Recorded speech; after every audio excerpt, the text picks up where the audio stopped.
இன்றைக்கி காலையில் நம்ம மந்திராலயம் வந்தாச்சு. வந்து நாங்கள் ரூம்லேயே ஃப்ரெஷ்அப் ஆகிட்டோம். துங்கபத்ரா நதிக்கு போகலான்னு நினச்சோம், ஆனால் நாங்கள் போகலை. ரூம்லேயே ஃப்ரெஷ்அப் ஆகிட்டு நம்ம கோவிலுக்கு கிளம்பலான்னு சொல்லி கிளம்பியாச்சு. இதுதாங்க கோவிலோட என்ட்ரன்ஸு. பாருங்கள், டிஸ்டன்ஸ் இங்கேருந்து இருக்கோங்க, ஒரு கிலோமீட்டர் கிட்டத்தட்ட நடக்கிற அளவுக்கு இருக்கும். போகிற வழி எல்லாமே பார்த்திங்கன்னா 2 சைடுமே கிருஷ்ணரோட எல்லா அவதாரங்களும் போட்டுட்ருந்தாங்க. ஒரு சைடு கிருஷ்ணரோட அவதாரங்கள் ஒவ்வொன்றா போட்டுட்டு, இன்னொரு சைடு ஒவ்வொரு கோவிலோட சிற்பங்கள் அவ்வளோ அழகழகாக பண்ணியிருந்தாங்க.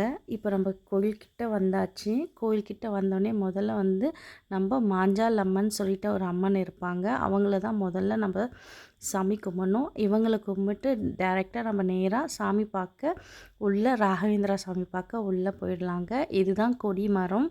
நாங்கள் எல்லோரும் போய் அப்படியே க்யூவில் நின்றுட்டு, க்யூ வந்து அதிகமாக இருந்தாலும் ஒருத்தர் இடிக்காமல் ரொம்ப அழகாக விட்டாங்க. சாமியை பொறுமையாக பார்க்கறதுக்கு நின்று பார்க்க அலோவ் பண்ணாங்க.